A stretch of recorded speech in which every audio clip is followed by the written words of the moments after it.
Hello friends, तो आज हम समझने जा रहे हैं पहले मरो फिर जियो। इसका जो है नेक्स्ट पार्ट 4। पार्ट 3 तक हमने देख लिया था। हमने काफ़ी कुछ देखा है कि मृत्यु जो है कोई पैरानॉर्मल एक्टिविटी नहीं है और पुनर्जन्म कोई पैरानॉर्मल एक्टिविटी नहीं है। ऐसी बहुत सी चीज़ें देखी है।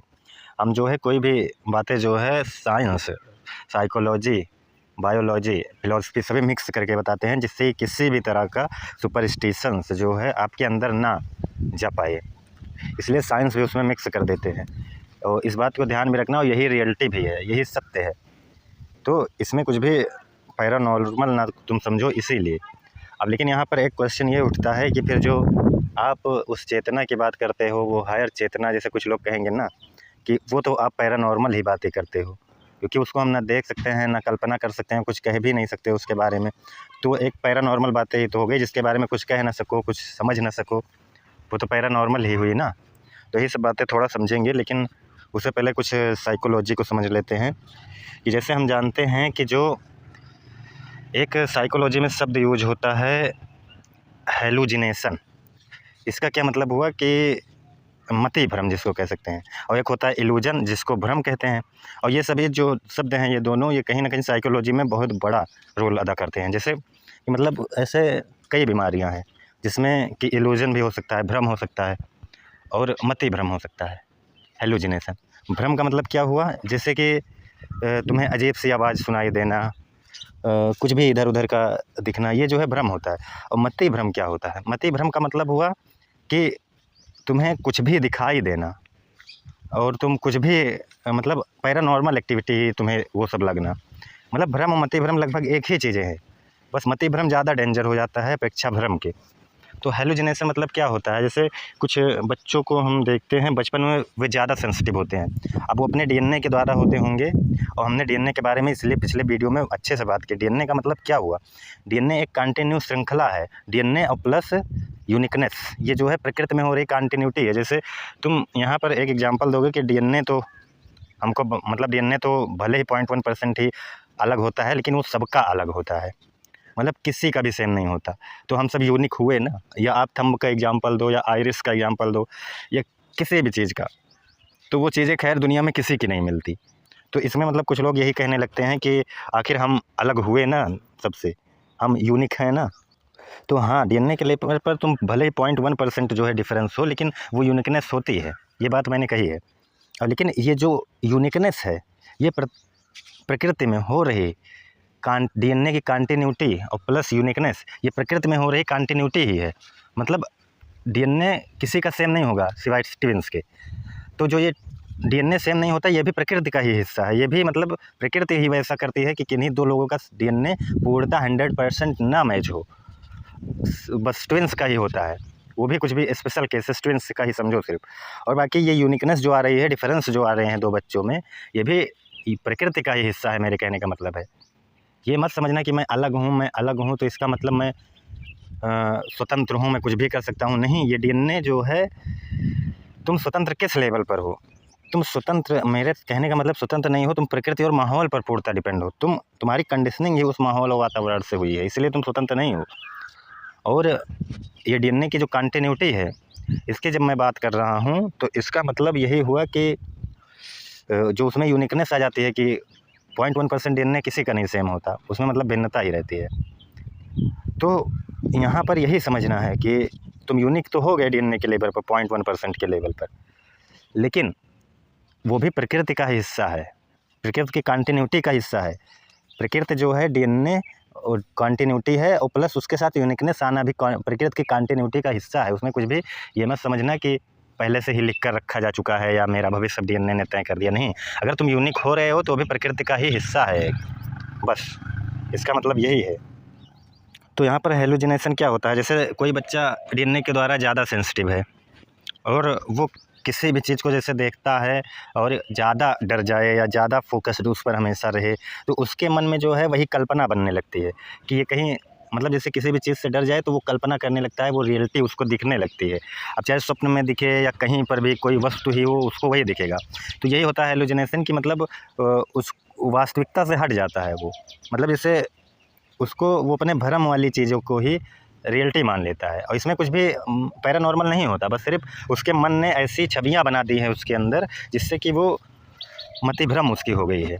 बस अगले को दिखेगा वहाँ कुछ नहीं है, लेकिन उसको दिखेगा वहाँ कुछ है। इसमें कुछ भी पैरानॉर्मल नहीं होता। मैंने इसीलिए साइकोलॉजी की हर वीडियो में कोई ना कोई अपनी हर वीडियो में कोई ना कोई साइकोलॉजी की थोड़ी बातें कर देता हूँ कि यहाँ से ये ना लगे कि कुछ भी पैरानॉर्मल। अगर किसी को कोई गलत एक्टिविटी दिखना या उसको डर लगना, ये सभी चीज़ें कोई पैरानॉर्मल नहीं है, ये हेलुसिनेशन या इल्यूजन का ही वो होता है इफेक्ट।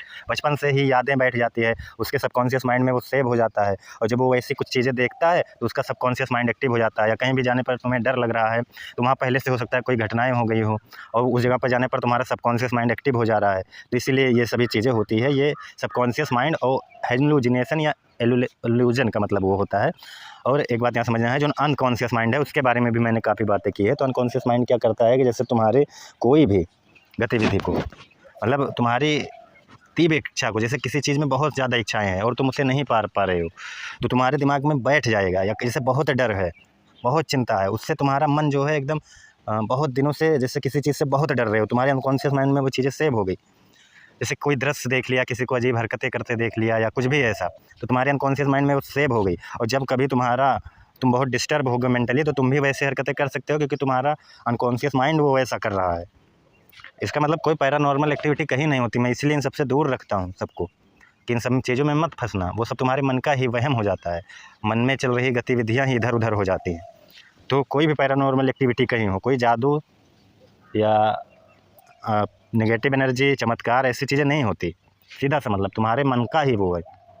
मैंने प्लेसेबो नोसेबो इफेक्ट के बारे में बात किया है, मैंने ऐसे कई शब्द के बारे में बात किया है, तो ये सभी चीज़ें समझना यहाँ पर।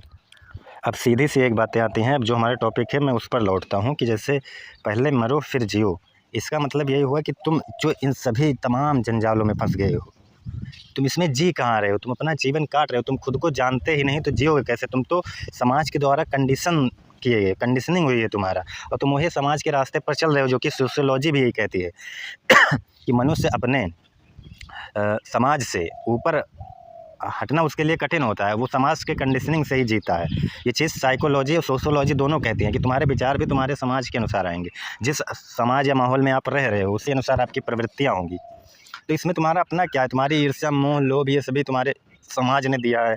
तुम जी कहाँ रहे हो, तुम तो दूसरे के द्वारा बनाए गए एक कठपुतली हो, और तुम समाज के द्वारा बनाए गए एक कठपुतली हो। तुम उसी के अनुसार चल रहे हो, समाज में जैसे गुण है उसी अनुसार आप चल रहे हो, जो कि गीता कहती है कि मनुष्य प्रकृति के 3 गुणों द्वारा कार्य करता है। उसको लगता है वो कर रहा है, लेकिन वहाँ प्रकृति के 3 गुण का मतलब यही है कि समाज में जैसे माहौल है, जैसे प्रवृत्तियाँ हैं, उसी अनुसार तुम कार्य करोगे। और मनुष्य वैसा ही करता है, लेकिन उसको लगता है वो कर रहा है, वो कर नहीं रहा है, वो प्रकृति और माहौल उससे करा रहे हैं, वो उसी से कंडीशनड है बिल्कुल। तो अपनी सोच को विस्तार दो और देखो, समझो कि ये मैं कर रहा हूँ या प्रकृति में आ रही चीज़ें हैं, मैं वैसा ही होता चला गया हूँ। मैं खुद जी रहा हूँ या प्रकृति के द्वारा मैं कंडीशनड हूँ, माहौल के द्वारा। तो इसमें जैसे 2 चीज़ें होती हैं, उनको हम समझ लेते हैं थोड़ा। जैसे कि साइंस क्या कहती है।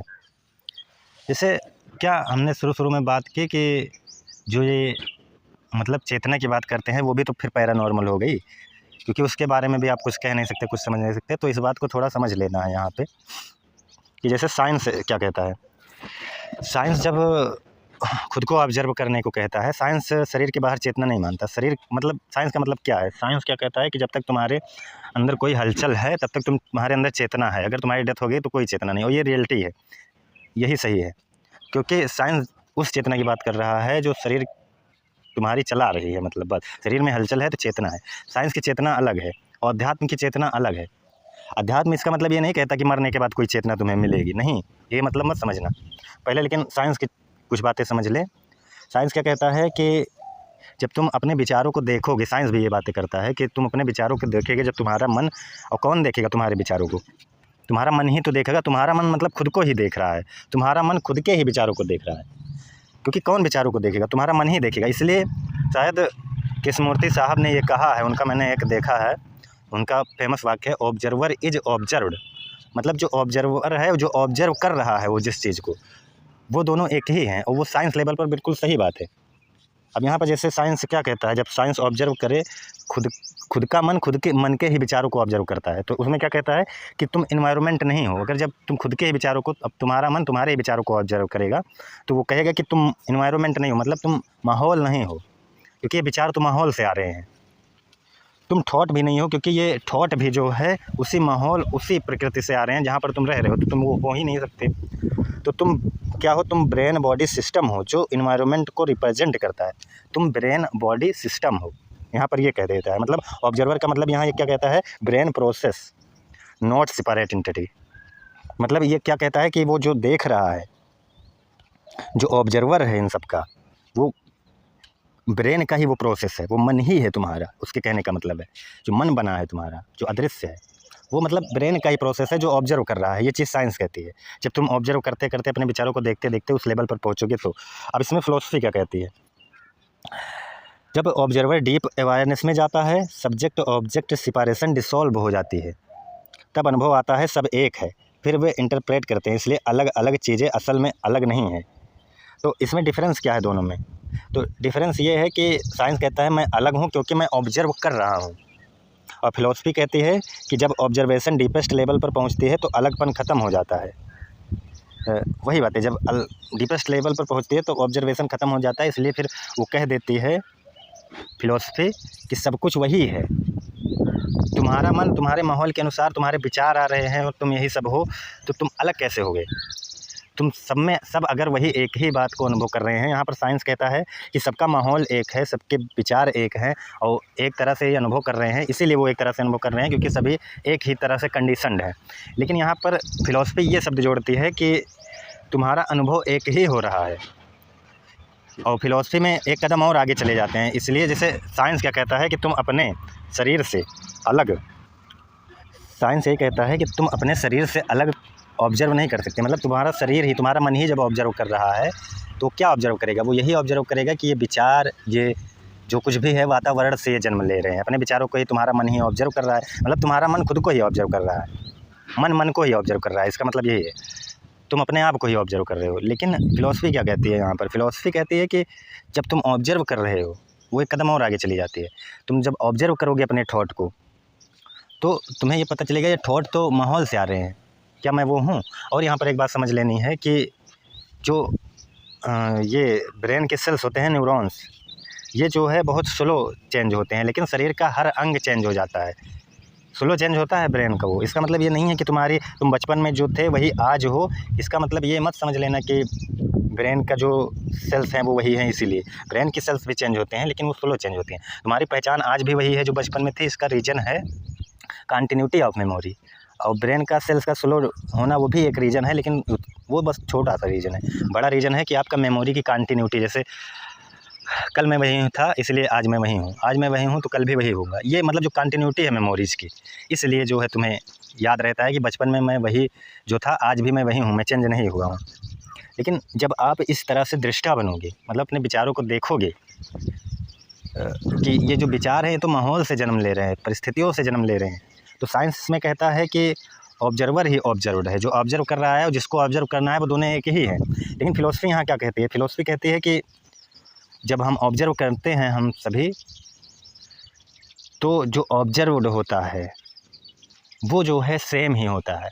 उनको सब में फिर वही एक चीज़ें दिखती है कि मतलब ये सब माहौल और प्रकृति से है सब कुछ, और मैं प्रकृति से परे हूँ। अब यहाँ प्रकृति से परे होने का मतलब ये मत समझ लेना कि मैं बियॉन्ड द अर्थ हूँ, मैं अर्थ से ऊपर हूँ, या ऐसा कुछ नहीं है।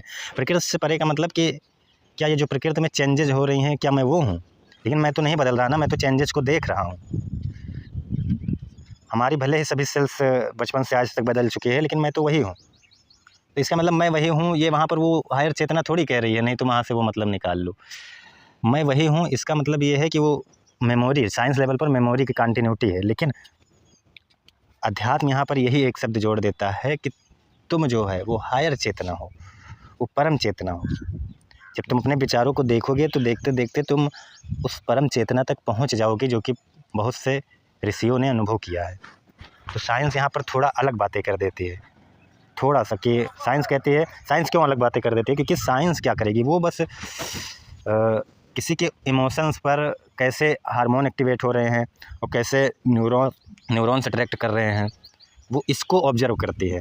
तो इसीलिए अब मनुष्य जो है अगर कुछ बियॉन्ड द बॉडी ऑब्जर्व कर रहा है तो उसको साइंस नहीं पकड़ पाती। साइंस के मशीन या इंस्ट्रूमेंट जो भी हैं वो नहीं पकड़ पाएंगे, क्योंकि अगर बियॉन्ड द बॉडी अगर वो ऑब्जर्व करेगा तो साइंस कैसे पकड़ेगी? साइंस क्या देखकर आपकी किसी भी उसके पकड़ती है? आपके हार्ट बीट देखती है, आपके न्यूरॉन्स कौन से एक्टिव हो रहे हैं, आपके हार्मोन्स कौन से एक्टिव हो रहे हैं, यही सब देखकर वो पकड़ती है कि हाँ, कि जो अपने विचारों को ऑब्जर्व करता है वो धीरे धीरे ऑब्जर्व्ड हो जाता है।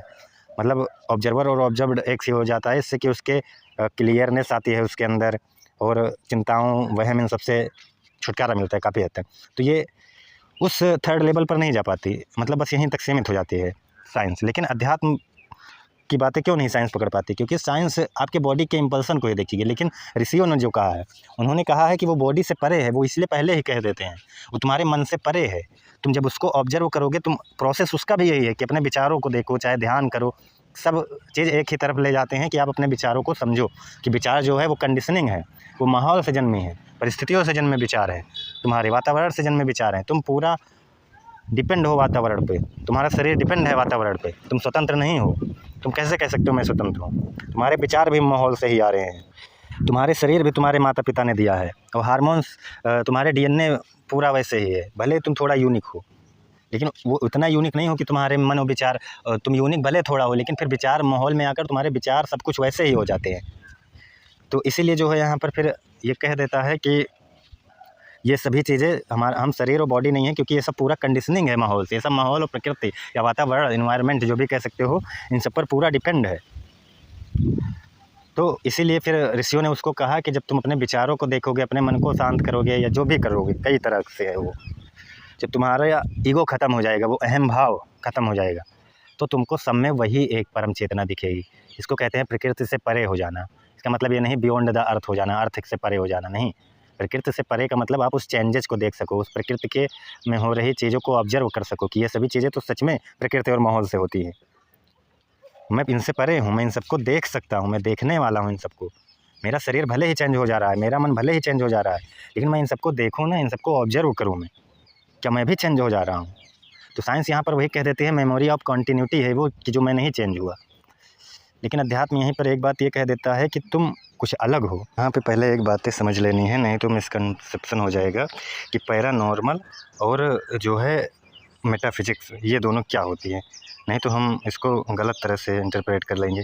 तो पैरानॉर्मल का मतलब क्या होता है? कोई स्पेसिफिक घटना या क्लेम होती है वो, मतलब उसको क्लेम किया जाता है, जैसे टेलीपैथी, साइकिक पावर, ये सभी जो है एक पैरानॉर्मल एक्टिविटी है जो नॉर्मल फिजिकल लॉ से एक्सप्लेन नहीं हो पाती और जिसका टेस्टेबल एविडेंस कमज़ोर या नहीं ही होता, या यूजुअली इवेंट बेस्ड क्लेम होते हैं, मतलब ये इवेंट हो चुके होते हैं। इसको कहते हैं पैरानॉर्मल, मतलब इवेंट हो चुके हैं लेकिन साइंस जो है उसको एक्सप्लेन नहीं कर पा रही है नॉर्मल लॉ से, इसीलिए उसको कहते हैं फिर पैरानॉर्मल। तो जो वेदांत की जो चेतना है वो कोई इवेंट नहीं है। पहली बात तो वो जिस चेतना की बात कर रहा है वो अल्टीमेट रियलिटी है, अंडरलाइन प्रिंसिपल है, पेवर अवेयरनेस है, ब्रह्म है वो, जो अनुभव के आधार पर बताया जाता है, साइंटिफिक ऑब्जेक्ट की तरह नहीं। ये जो है मेटाफिजिक्स कॉन्सेप्ट है, नॉट ए पैरानॉर्मल फिनोमेना। तो मैंने जो शुरू में कहा क्या वो पैरानॉर्मल है? नहीं। पैरानॉर्मल का मतलब कोई घटना जो हो चुकी है, मतलब जो घटना हो रही है तुमको फिजिकल लेवल पर, लेकिन साइंस उसको नहीं डिटेक्ट कर पा रहा है, साइंस के नॉर्मल नहीं उसको डिटेक्ट कर पा रहे हैं। ये तुम्हारे शरीर पर इफेक्ट डाल रहा है, लेकिन उसको साइंस जो है नहीं पकड़ पा रहा है। एक हिसाब से वो पैरानॉर्मल मतलब सोशियोलॉजी आज का समझ लो, बस सोशियोलॉजी और पैरानॉर्मल एक ही है। जब तक साइंस ने नहीं उसको खोजा है तब तक वो पैरानॉर्मल कहा जाता है, और जैसे साइंस उसका कारण खोज लेती है वो सोशियोलॉजी पर आ जाता है, बस। और वैसे जितने पैरानॉर्मल एक्टिविटीज़ होती हैं वो सोशियोलॉजी है, ये मैंने हर वीडियो में बताया है। तो लेकिन जो चेतना की बात वेदांत करता है वो जो है मेटाफिजिक्स है, वो पेवर अवेयरनेस है, वो अल्टीमेट रियलिटी है। इस बात को यहाँ समझना है। जैसे कुछ अगर हम पैरानॉर्मल की अगर ले लें कुछ शब्द, तो जैसे साइकिक पावर में क्या होता है, जैसे ऐसे कथित मानसिक शक्तियाँ जिसमें इंसान नॉर्मल सेंसेस के बिना चीज़ों को जान सके या प्रभावित कर सके, जैसे किसी का भविष्य देख लेना, बिना बोले किसी का मन पढ़ लेना, दूर की घटना महसूस कर लेना, ये जो है साइकिक पावर होती है। और एक होता है तो टेलीपैथी, इसका क्या मतलब है? एक व्यक्ति के मन के विचार सीधे दूसरे व्यक्ति के मन तक पहुंच जाना, बिना बोलने, लिखने या किसी माध्यम के। जैसे मुझे लग रहा है तुम यही सोच रहे थे, बिना बोले किसी का एग्जैक्ट थॉट जान लेना। तो क्या ये सच में होता है? ये पैरानॉर्मल कोई एक्टिविटी नहीं होती। ये साइंस जो है इसमें साइकोलॉजी बताता है कि ये साइकोलॉजी और प्लस प्रोबेबिलिटी पर चलती है। आप तमाम चीज़ें वैसे ही नहीं घटेगी, तुम्हारा तमाम डिसीजन गलत होगा, उस पर तुम्हारा ध्यान नहीं जाएगा। 100 में 90 गलत होगा, उस पर नहीं जाएगा, 10 सही हो जाएगा, उस पर तुम्हारा ध्यान चला जाएगा। तो ये प्रोबेबिलिटी है, इसमें कोई पैरानॉर्मल चीज़ें नहीं होती। तो वही बात है, ये जो पैरानॉर्मल होता है इसका मतलब यही है कि पहले का पैरानॉर्मल, अब का साइकोलॉजी, बात एक ही हो गई। मतलब जो साइकोलॉजी ना डिटेक्ट कर पाए उसी को पैरानॉर्मल कहते हैं। बस उसको अब लैंग्वेज चेंज कर देना चाहिए, क्योंकि अब साइकोलॉजी लगभग हर चीज़ें डिटेक्ट कर ले रही है, हर मानसिक बीमारियों को पता कर ले रही है। इससे कुछ कारण इसके जो मैंने दोनों बताए, संयोग या अनुभव आधारित अनुमान या दिमाग का अंदाज़ा लगाना, ये सभी चीज़ें, या करीबी लोगों में समझ, ये इसलिए होता है ना कि कोई पैरानॉर्मल एक्टिविटी है। पैरानॉर्मल एक्टिविटी वो होती ही नहीं, समझ लो, वो तुम गलत ही समझ रहे हो। पैरानॉर्मल एक्टिविटी होती ही नहीं, वो साइकोलॉजी है, न्यूरोलॉजी है। न्यूरो साइंस ने इन सबको मतलब बताया है कि वो सब बीमारी होगी। पहले माना जाता था, जब साइंस ने उस तरह से प्रगति नहीं की थी, तब वो पैरानॉर्मल थी। पैरानॉर्मल जैसा कुछ नहीं होता, अब सब साइकोलॉजी है। और ये जो वेदांत की चेतना है, जो अल्टीमेट रियलिटी है, जो ऑब्जर्वर है। अब देखो, साइंस यहाँ पर यही बात कहता है। साइंस का क्या मतलब है? साइंस कहता है कि जो ऑब्जर्वर है वही ऑब्जर्व्ड है। ऑब्जर्वर और ऑब्जर्व्ड जो दोनों अलग नहीं है, क्योंकि जो ऑब्जर्व कर रहा है वो ब्रेन फंक्शन ही है तुम्हारा, इसको मैंने पहले बताया। तो वो ऑब्जर्व कर रहा है, देख रहा है, अपने ही विचारों को देख रहा है कि ये सभी माहौल प्रकृति से खुद ही आ रहे हैं, तो उसको बस सिर्फ देखो, बस यही कहता है। इससे तुम्हें क्लियरिटी आएगी, तुम्हारे डर, ये सब चीज़ें कम हो जाएंगे, ये कहता है वो। और जो एक हिसाब से जो वेदांत कहता है, वेदांत जिस ऑब्जर्वर की बात करता है, जिस दृष्टा की बात करता है, वेदांत कहता है कि वो अल्टीमेट रियलिटी है, वही सत्य है। अब उस लेवल पर जाओ तो देखो, अनुभव करो। अब उस चेतना, क्योंकि हम उसके बारे में कुछ कह भी नहीं सकते, और वो सब कुछ होते हुए भी कुछ नहीं है, तो इसीलिए उसके बारे में कुछ कहा भी नहीं जा सकता, यही वेदांत कहता है।